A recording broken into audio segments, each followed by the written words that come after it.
Hello and welcome to Geico Sports Night. I'm Marino, and the Mets showed Monday their free agent frenzy over the weekend was just the beginning. Owner Steve Cohen opened up the checkbook to address a need for starting pitching and land the biggest name possible. Legendary ace Max Scherzer comes to the Mets on a reported 3-year, $130 million deal with an opt-out after the second season and a full no-trade clause. The $43.3 million per season would far surpass MLB's record for average annual value set by Garrett Cole's current contract with the Yankees at $36 million per year. Scherzer's resume boasts 3 Cy Young awards, 1 with the Tigers, 2 with the Nationals. His career record is 190 and 97 with an ERA of 3.16. Last year with the Nats and Dodgers, he went 15 and 4 with a 2.46 ERA, the lowest of his career, and has done his fair share of damage against the Mets. Let's get homeschooled with Mark Malusis and Sal Licata. And Sal, this has been like a holiday for Mets fans. What kind of statement does this make both to the fan base and the guys in the clubhouse about the intent to compete? Yeah, I think the most important thing is that it shows that winning is their top priority, and they're just getting started. And along those lines, Moose, you tweeted about this being an ownership-defining move. How could something like this change the franchise and the perception of the Mets around Major League Baseball?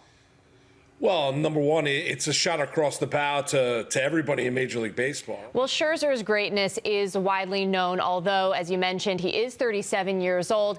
And you did mention culture. What do you expect him to provide? What else do you expect him to provide at this stage of his illustrious career, Moose? Dominance. I think he's going to be great. And Jacob deGrom paired together would be easily the best 1-2 punch in Major League Baseball. He wasn't scared to come here and literally switch sides. Sal, Moose, thanks, and we'll see you again in a few. Hello and welcome to Geico Sports Night. I'm Marino. Francisco Lindor put the Mets on his back in Game 1 of their doubleheader.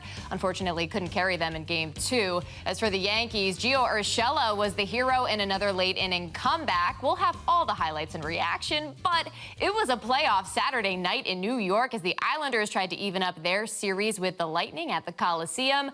But the biggest game of the night took place in Brooklyn, and that's where we start. Nets and Bucks at Barclays Center.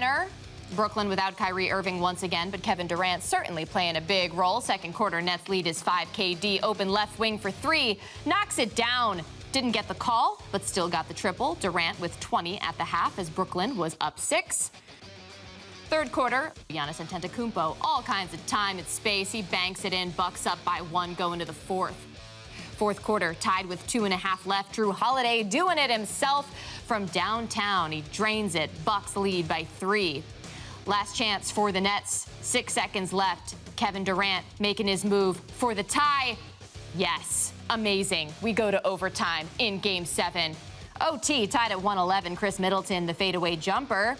It falls. 20th lead change in this game. Same score. Kevin Durant needs a 2 for the tie. Goes for the win. It falls short.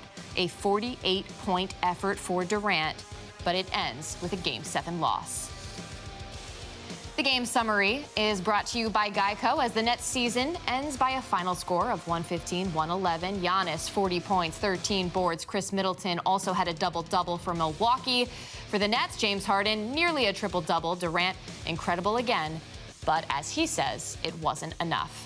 We go inside out now with our NBA insider, Ian Begley, and no one gave more to this Nets team in this series than Kevin Durant. But what was the biggest factor in the team coming up short? I think it was just fatigue, Maria, and the idea that they didn't have Kyrie Irving and James Harden was a shell of himself. Looking back on the Nets season, they obviously had Durant and Irving. They bring Harden in to try to get a title. How do you view this experiment and the way things shook out this year? Injuries took a toll on this team all year long, and injuries took a toll on them when they could least afford them. The Nets have been through a lot this year, that's for sure. They will have more chances to bring that elusive title to Brooklyn. We'll see how that pans out, and then we'll judge the experiment. Ian, thank you.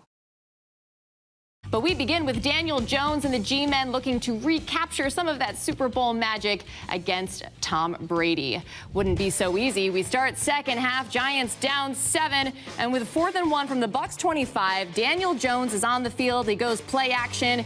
It does not work. No points on this drive. Giving the ball to Brady, and the Buccaneers march down the field. 10 plays, 74 yards, capped by that Brady touchdown throw to Mike Evans. Didn't get any better for the Giants from there. New York falls to 3-7, 30-10, the final. Let's go inside out with our NFL insider, Ralph Vacchiano. And Ralph, we just watched that stop on 4th and 1. You had some thoughts on Twitter regarding the actual play call. Was this play a microcosm of the Giants' issues when it came to their offense Monday? Yeah, it's just an offense that doesn't know what it's doing.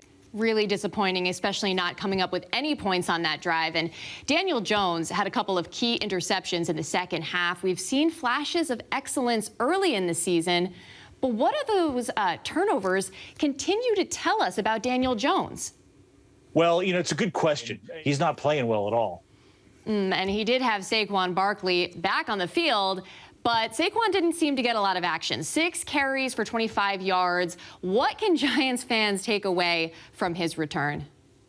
Well, he's clearly not the Saquon Barkley we all remember. Right? The only way he's going to get there is if they start to get him into a rhythm offensively. Not a lot of positive to hold on to right now. G-men have the Eagles next weekend. Ralph Vacchiano, thanks for stopping by.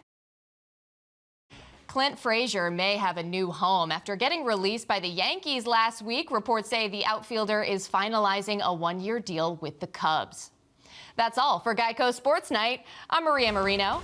Thanks so much for hanging with me, and have a fantastic Wednesday.